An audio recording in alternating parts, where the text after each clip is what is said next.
부를 누릴 자격이 있다라는 잠재 의식을 갖추라고 합니다. 이게 어떤 의미입니까? 이게 내가 부자가 될 수 있고 내가 부자의 그릇을 가질 수 있는 그런 사람이 될 수 있을까라는 이런 질문을 많이 갖는다고 하는데요. 재테크, 이제 투자라는 건 기본적으로 미래에 현재보다 더 좋아질 거라고 생각하기 때문에 투자를 하는 것이고, 근데 이제 그런 게 사실은 말이 쉽지 이 부정적인 생각이라는 게 계속 들 수밖에 없고, 근데 이런 걸 이겨내려면 어떻게 해야 되는지도 이제 책에 좀 나옵니까? 안녕하세요, 부인남입니다. 네, 오늘 또 오랜만에 또 송이구 작가님과 같이 책을 소개하는 코너로 또 돌아왔습니다. 저희가 드디어 이제 이름이 생겼습니다. 네. 그 코너명이 이제 독한 자들입니다. 이 독서하는 남자들을 좀 줄여가지고 독한 자들로 이 네 글자로 딱 이제 맞췄는데, 저희가 그 코너명을 그 댓글로 좀 달아달라고 했는데 거기에 좀 그 적어주신 분한테 저희가 또 그 사인을 해가지고 네. 책도 좀 보내드리고 그러기로 했습니다. 그래서 이제 그 보내주신 나머지 분들한테도 더 감사하다는 또 말씀을 먼저 좀 드리고요. 저희 코너는 이제 독한 자들로 정해졌다는 거 먼저 말씀드리면서 코너를 좀 시작해 보려고 합니다. 이 독한 자들, 뭐 저희가 이제 시작한 지는 조금 됐지만 그래도 좀 새롭게 시작하는 마음으로 네. 이 뭔가 좀 코너명과는 그 약간 좀 반전의 의미가 있어요. 네. 이게 독한 자들이지만 사실 전혀 독하지 않은 약간 느낌의 그 네. 송이구 작가님과 같이 진행을 하는데, 이 코너에 대해서 되게 애착을 벌써부터 갖는 분들이 많습니다. 아, 정말 네, 감사합니다. 그래가지고 그 저도 이제 되게 재밌게 하고 있는데, 이 책도 재밌지만 그 송이구 작가님의 그 반응을 더 재밌어하는 분들. 제 반응이요? 그래서 제가 뭐 여러분들 오해하실까봐 다시 한번 말씀드리면, 제가 뭐 송이구 작가님을 뭐 놀리려고 한다거나 전혀 그런 게 아닙니다. 저는 그냥 이 책을 조금 더 즐겁게 설명을 드리고자 그렇게 하는 거라는 거 다시 한번 오해 안 해주셨으면 좋겠고요. 자, 그러면 이제 본격적으로 한번 시작을 한번 해보도록 하겠습니다. 오늘의 책은 어떤 책인지. 네, 오늘의 책은 그 부의 초월자라는 네, 부의 책입니다. 초월자. 이 조셉 머피님이 쓴 책인데 네. 요즘에 막 이렇게 학원 뭐 이런 거 하시는 분들이 네, 많잖아요. 초월자. 근데 그 학원에 관련된 책의 원조격이라고 할 수 있어요.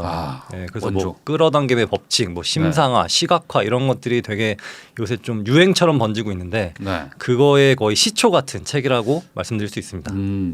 이게 이 한 번씩 이렇게 그 텀이 돌아오는 것 같아요. 이 뭔가 그 끌어당김의 법칙이라는 게 저 때가 언제야? 그러니까 한 20살 때니까 한 20년 전인가? 그때 시크릿. 그래가지고 시크릿, 빨간색 네. 책 있었잖아요. 맞아요. 네. 그냥 간절히 바라면 이루어진다. 근데 그런 류의 책이 이게 원조라는 거죠. 네. 이 책이.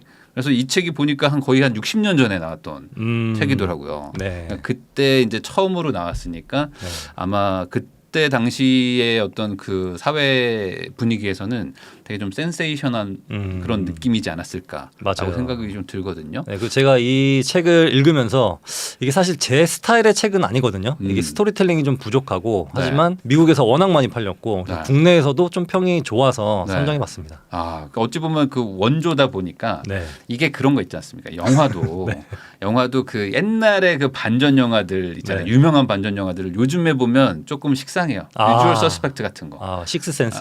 식스센스 이런 거 보면은 아니 저게 뭐 반전이 하는데 그 당시에는 되게 파격적인 거 있지 않습니까? 맞아요. 그러니까 이 책도 약간 그런 거일 수도 있는 게 지금 보면은 뭐 이거 옛날 뭐 다른 책들에서 다 했던 얘기 아니야라고 생각하실 수가 있지만 이 선후가 바뀌었다. 이 책이 훨씬 먼저 60년대 얘기한 책이고, 그 다음에 이 책에 어찌 보면 이제 후속격인 책들이 이제 우리가 봤던 책들이라고 보시면 되지 않을까라고 좀 봅니다. 네. 근데 이 책에서 이제 강조하는 게 이제 여러 가지가 있지만 그 중에서 가장 큰 게 좀 학원 같은 거. 학원이죠. 학원. 네. 학원에 대해서 좀 강조하는 게 있고, 간절히 믿으면은 이제 바뀐다는 거, 그런 내용들을 이제 하나씩 좀 설명을 좀 해드릴게요. 우선 저자 소개를 좀 해주시면 좋을 것 같아요. 이 조셉 머피 박사님은 네. 1898년에 태어나셨고 네. 지금은 돌아가셨고요. 네. 이미 수백만 권이 팔린 잠재 의식의 힘이라는 책이 굉장히 유명한데 이 책 때문에 어떻게 좀 스타덤에 올랐고 네. 그리고 어떤 잠재 의식과 학원의 아버지라는 별명을 가지고 네. 있습니다. 네. 그리고 이분이 진짜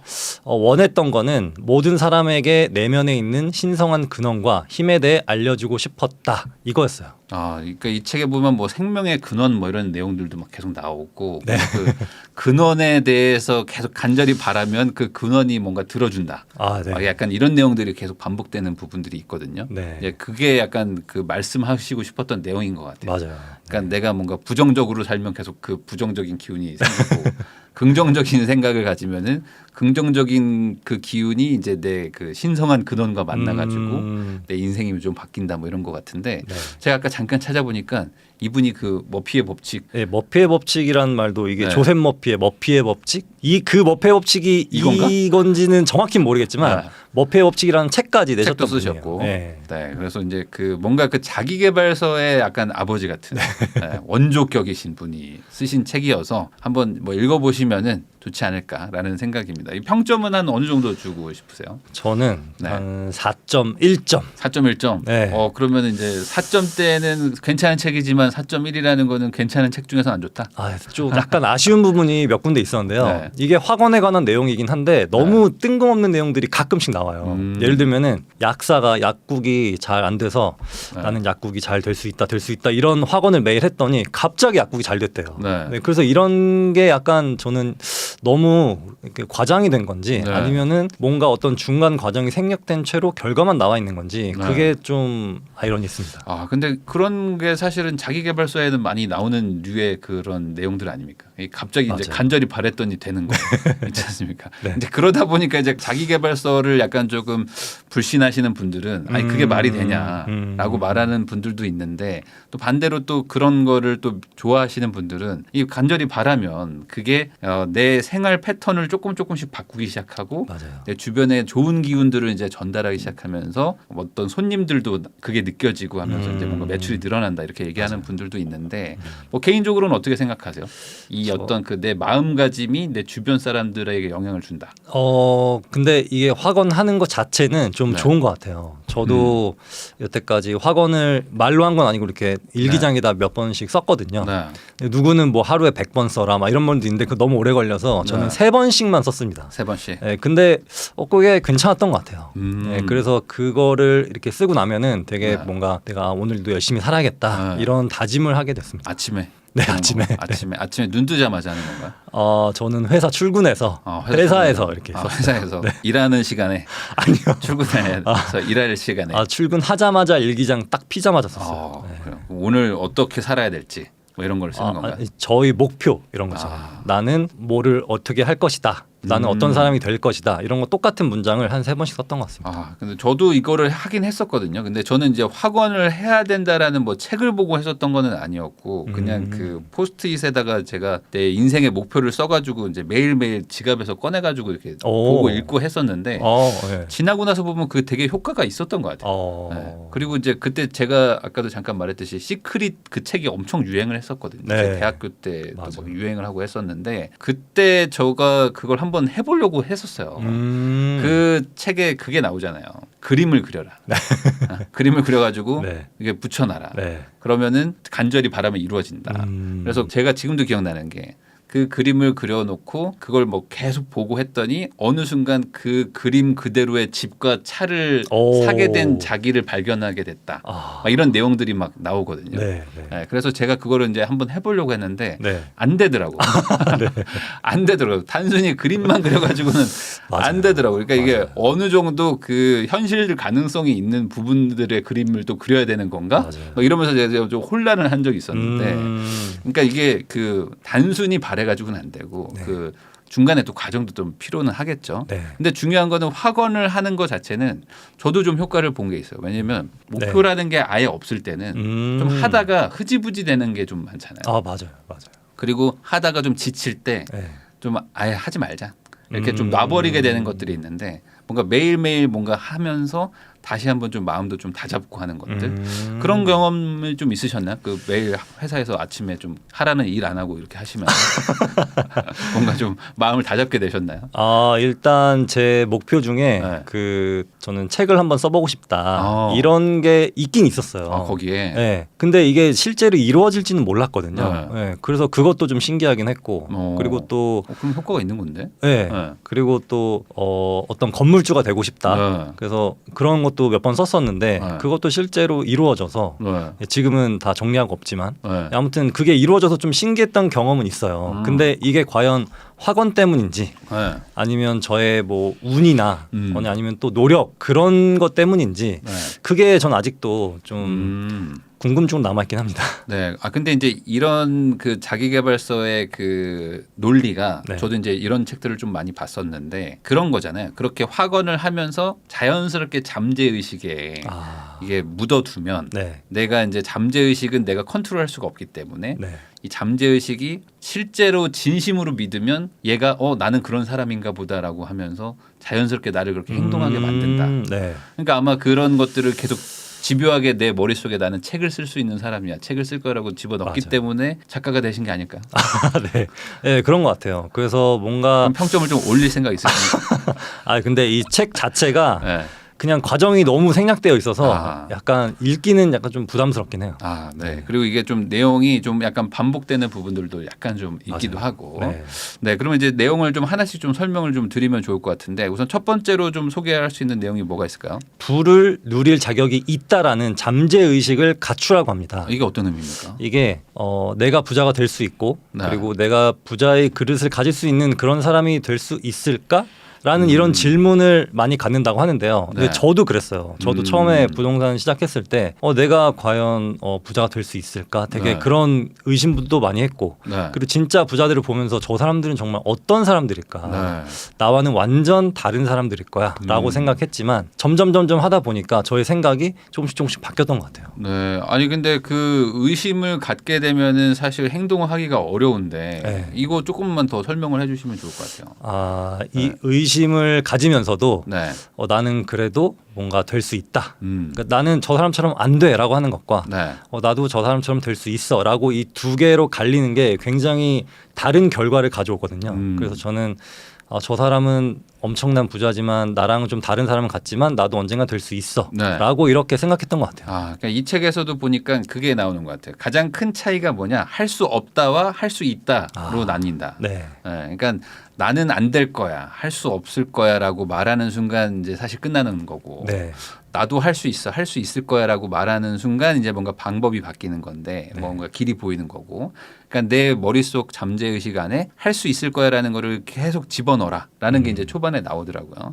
그게 어찌 보면 일종의 확언일 수도 있는 것이고. 네. 근데 이런 것들이 사실은 되게 저도 중요하다고는 생각을 해요. 왜냐면 이게 특히 투자는 이제 투자해 보시는 분들은 아시겠지만 되게 불안하잖아요. 맞아요. 그리고 미래가 어떻게 될지도 모르겠고. 네. 근데 이럴 때 부정적인 생각을 갖게 되면 사실 못하지 않습니까? 못하죠. 특히 투자는 좀 긍정적인 마인드가 있어야지만 할 수 있는 거 아닐까? 맞아요. 이게 네. 무조건 내 자산은 떨어질 것 같고 네. 내가 사면은 고점에 물릴 것 같고 이런 부정적인 생각들이 있다 보면은 사실 아무것도 못 하게 되죠. 네. 그래서 많은 분들이 내가 아직 시작도 안 했는데 내가 뭔가 부자가 될 수 있다 이런 생각을 한다는 것 자체가 쉽지 않지만 네. 그래도 계속 그런 생각을 반복해내는 게 내 마음과 생각을 훈련하는 거라고 생각합니다. 그래서 이제 여기서도 뭐 이제 이미지나 시각화 이런 얘기하면서 이제 나는 이미 부자다. 뭐 이런 식의 어떤 그 확언 같은 것들을 하라는 게 그 자신감을 좀 인위적으로 좀 끌어올리는 행위가 아닌가 뭐 네. 이런 생각도 좀 듭니다.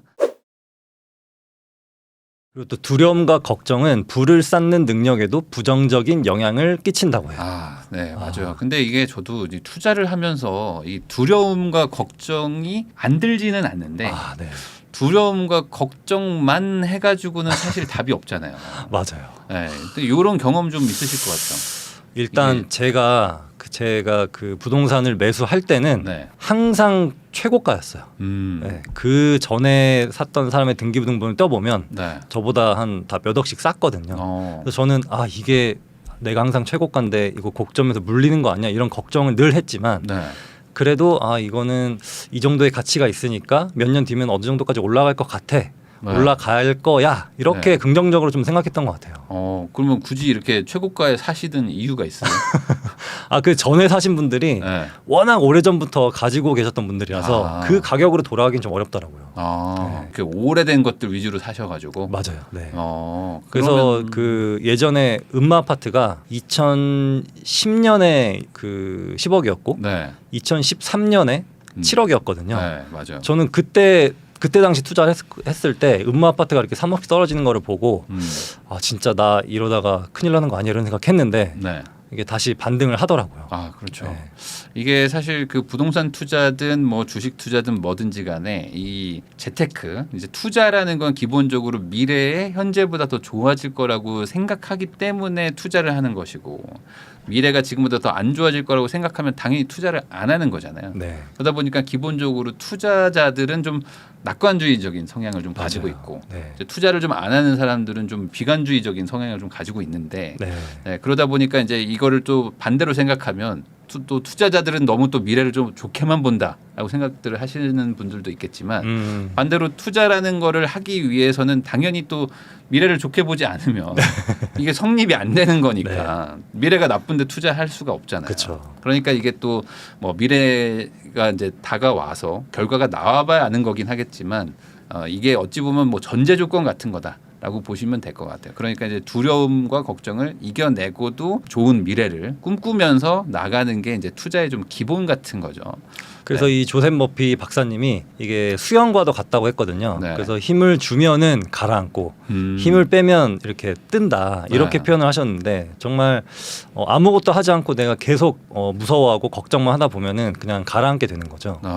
약간 인플레이션과도 관련이 있는 것 같은데 그래서 그냥 저금만 계속 하다 보면은 내 돈의 가치가 낮아지듯이 뭔가 힘을 빼고 걱정을 덜어내고 투자를 하나씩 해가는 게 좀 맞지 않나 싶어요. 네. 근데 이제 그런 게 사실은 말이 쉽지 이 부정적인 생각이라는 게 계속 들 수밖에 없고 특히 이제 부동산 투자든 뭐 주식 투자든지 간에 미래의 변동성에 투자를 하는 건데 맞아요. 변동성이라는 게 사자마자 오르면 마음 편하지만 사고 나서 가격이 떨어질 수도 있고 뭐 맞아요. 대출을 받아가지고 막 이자를 부담하게 되면은 마음도 불편하고 부정적인 생각이 안 들 수가 없단 말이죠. 근데 이런 걸 이겨내려면 어떻게 해야 되는지도 이제 책에 좀 나옵니까? 일단 확언을 계속 반복하라고 하거든요. 네, 근데 이 조셉 머피 박사님이 나는 이런 확언을 했고 그리고 너한테는 이런 확언이 맞을 것 같으니까 내가 이걸 써줄게 하면서 그런 문장들이 이 예시들이 여기 한 몇백 개가 나오는 것 같아요. 그래서 그 당사자들이 그거를 이렇게 매일같이 확언을 하고 나서 뭔가 잘 됐다 이렇게 해야 되는데 일단 내가 어떤 확언을 하는지가 좀 중요한 것 같긴 하지만 그래도 여기서 중간중간 강조하는 게 확언만 해서는 안 된다. 그 의지로서 뭔가 행동을 해야 된다라고 하고 있어요. 네. 근데 이게 보니까 그것도 있어요. 확언을 했는데도 안 되는 경우. 네. 근데 거기 보면은 확언은 했지만 잠재 의식 속에서는 에이 그래도 안 될 거야라는 거를 같이 얘기하는 사람들. 그러니까 저는 부자가 될 겁니다. 그렇지만 정말 될까요? 라고 같이 반문하는 사람들은 그 부정적인 기운이 긍정보다 더 세다. 이렇게 또 나와요. 네. 그러니까 이게 어찌 보면 논리적으로 완벽한 구조야. 그러니까 이길 수가 없어. 이 책을 이길 수가 없습니다. 그래서 부정적인 생각 자체를 안 해야 됩니다. 안 해야지만 그 긍정의 힘이 작동을 하면서 내 인생이 바뀌기 시작한다라는 게 이 책에 또 나오니까 그 부정적인 생각을 하여간 하지 마라. 이런 게 있습니다. 그래서 이 부정적인 생각을 안 하는 것 자체가 힘들기 때문에 그렇게 부정적인 생각을 안 하는 그런 의지를 가지고 있으신 분들은 잘 될 수밖에 없는 것 같아요. 네, 맞아요. 근데 이제 그게 가장 어려운 것 같아요. 뭐든지 간에 행동을 해야 되는데 행동을 하려면 부정적인 기운을 빼지 않으면 행동 자체가 안 되거든요. 이게 뭐든지 그거 있지 않습니까? 유령의 집 같은 거 가면은 깜깜하잖아요. 깜깜할 때 발을 떼야 되는데 발을 떼려면 결국에 이 겁나는데 겁날 때는 사실 가만히 있는 게 최고거든요. 근데 그때 이제 겁이 나지만 한 발짝 떼려면 결국에 행동인 거고 행동이라면 바로 앞에 뭔가 없겠지. 라는 긍정의 마인드로 낙관주의적으로 한 발 가는 건데 갔다가 이제 귀신이 나온다든지 뭔가 빠진다든지 할 수도 있겠지만 결국에 한 발 내딛는 거는 이제 개척 정신 뭔가 내가 그래 좋겠지라고 하는 그 마음 아니겠습니까? 맞아요. 내딛지 않으면 계속 귀신들이 뭐라 하니까 아무것도 안 해. 가만히 있는다고 뭐 이게 끝나지 않잖아요. 결국 출구까지 가려면 내딛어야 되니까 그렇기 때문에 결국에는 그 조금 부정적인 생각을 떨쳐내고 나가는 사람이 결국에 이제 좋은 결과를 얻는 게 아닌가라고 생각을 합니다.